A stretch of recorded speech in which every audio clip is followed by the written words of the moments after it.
All right, starting at number 20, it's Miss Amanda Kiernan from Into Eternity and the Order of Chaos. She's kind of a new discovery for me, and she is so good. She can sing a Vita in the most melodic, beautiful way. There's a video of her grandfather's memorial, and then she can growl like Mark Jansen. She can scream, and she's so animated as she sings. She's a bit infectious. That's number 20, and number 19 is Bruce Dickinson. Bruce, and we've talked about Bruce on the podcast, he's not my favorite music guy, but he is the consummate metal voice. He's full of energy, he's full of passion, he has a great range, and I really like his style of singing, although not necessarily my favorite music. Doro from Warlock. Doro's kind of a new discovery for me, and I love that she brings to the table anything that the boys bring. She's powerful, she brings energy, and she brings passion, and because of that voice, I started to listen to that band a whole lot more. Now, the next one I know you love, Mr. Kevin Dubrow from Quiet Riot. He's one of your favorites, am I correct? You gave me your list in advance. I did make a few notes by some of the names. Yeah. By that one, I have written god-awful, talentless singing over inane lyrics. Well, here's what I think. I think that he's one of the pioneers of metal singing, and I think that if this guy sang for Mayan with the kind of music that you'd like, you'd deify him in a heartbeat.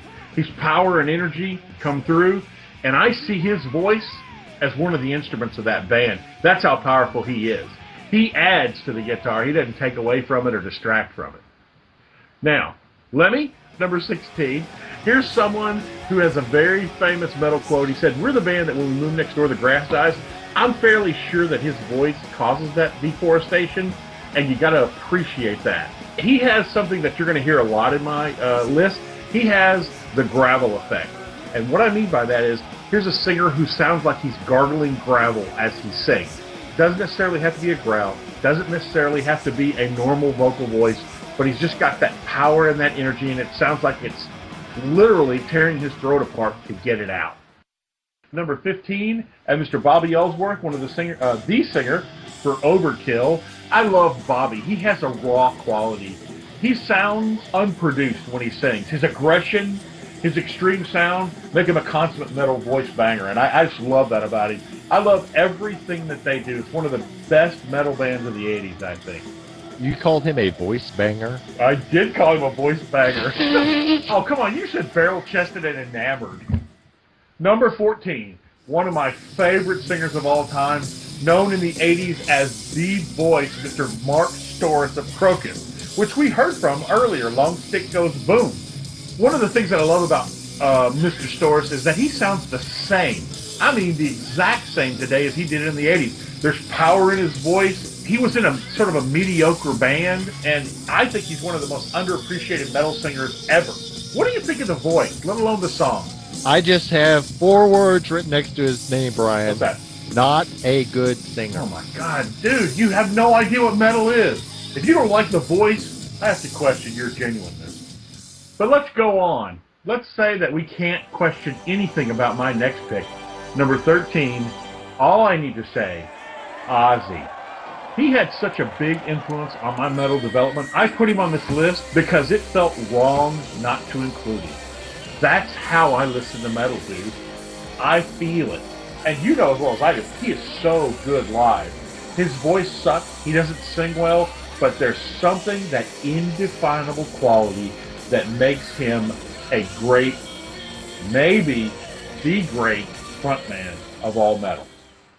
All right, number 12 for me is Mr. Tom Araya of Slayer, obviously. Now, he's got the recognition factor. When he sings, there's no doubt about who's singing.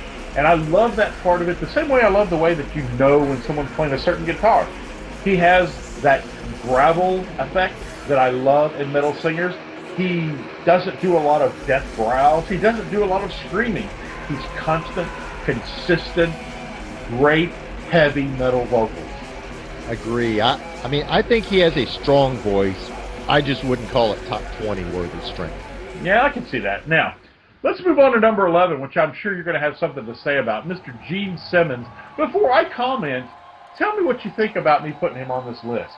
Well, Brian, they call him Dr. Love. They sure do. So, I mean, what more could you want out of a metal vocalist?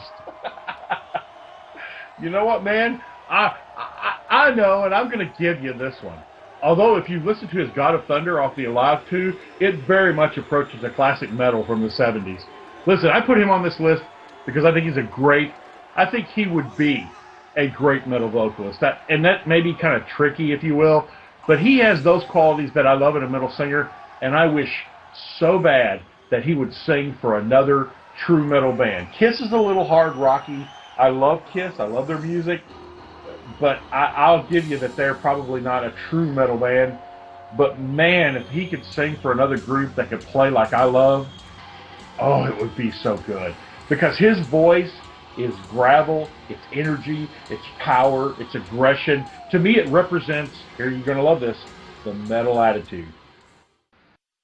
Number 10 for me is a very famous metal singer, a guy that has probably not gotten a lot of the recognition that I feel he deserves, as well as his band, Mr. Biff Byford of Saxon. I put Saxon songs up before. I'd have a Saxon song every week if I could.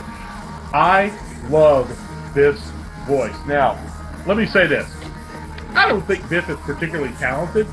He's not the greatest singer in the world, but his voice is so powerful. His Backs to the Wall track off the Donington album from 1980 is one of the best live vocal performances I've ever heard.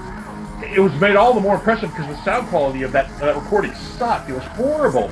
And yet his voice stands out among the tens of thousands of people that were screaming the whole time.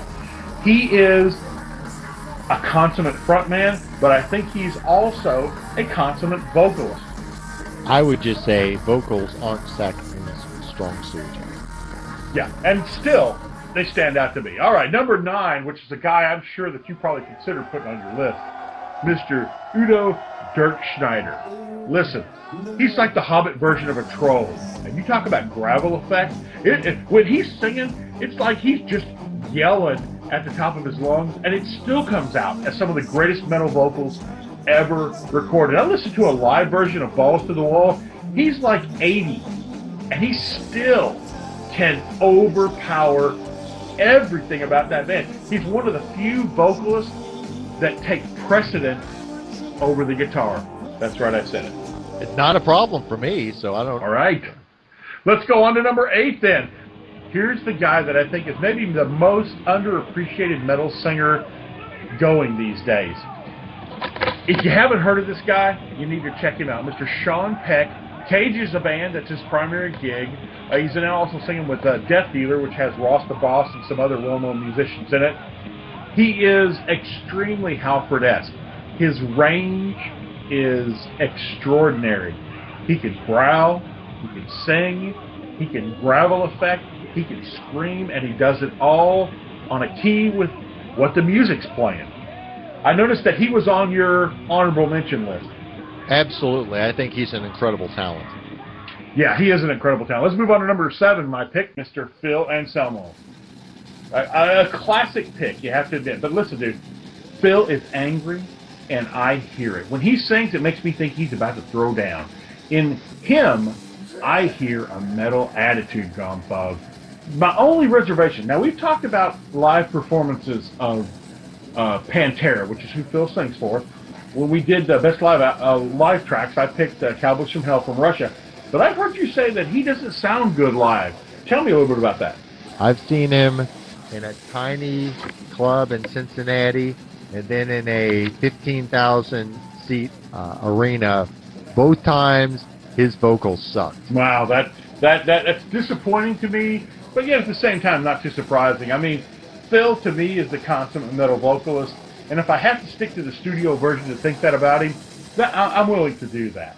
Let's move on to my number 6 pick, the final of my 5 here. We've already talked about this dude, Mr. Ronnie James Dio, the myth, the legend, the Magica.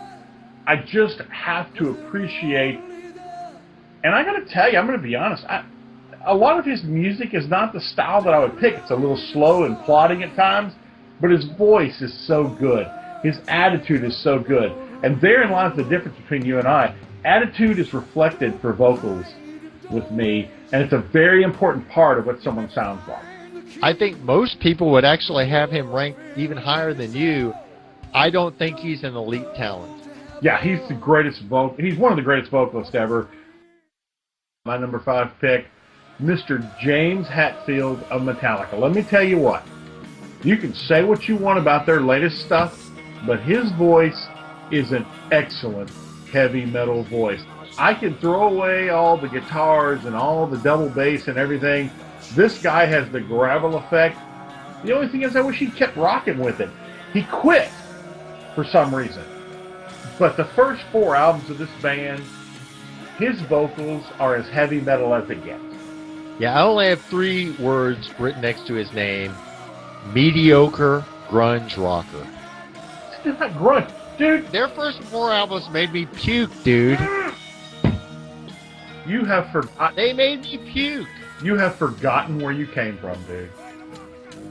You've forgotten where you came from, man. We totally agree with what happened. You have become Lars Ulrich. I puked when I heard Metallica, and I continue to puke for this watered-down grunge rock. Number 4 for me. Let's move on. Mr. Chuck Billy. We've already talked about Chuck Billy. Practice What You Preach. One of the greatest metal vocal efforts of all time. One of the greatest metal songs of all time. I see Chuck as an instrument in the band. He adds to, he doesn't distract. I mean, so good. Agreed. Mr. Rob Halford. At number 3, we've already talked about Rob. I've seen him several times live, nothing like you have, but he does not disappoint. I mean, when you find Bigfoot, he's just going to be a big hairy ape. Rob Halford is no big hairy ape. He is the legend. He is the fun of the chase of the greatest metal singers of all time. He doesn't disappoint. Live, studio, now, then. He is one of the greatest metal singers of all time. I found it odd that we both picked him at number 3. That's one of the few things that we agree on. Very few. Very few. All right, let's move on to what seems to me to be one of the ultimate truths of the universe. Much like gravity and digestion, it just happens because that's the way God created it. Mr. Bon Scott and Mr. Brian Johnson, both of AC/DC, it's a tie for first, dude. There is no doubt. Any rebuttal is futile. It's like the board trying to tell me that they're not metal. I love their sound. They can both reproduce it in concert. One of the reasons why I love AC/DC is their ability to reproduce live what they produce in the studio. They can sound the same from 1970 to the 2010s, and it's one of the few bands on this planet that make that work. And they are as metal as it comes, and there are no other voices that evoke in me the endorphin high that I get when listening to heavy metal. Brian Johnson and Bon Scott are the penultimate metal singers.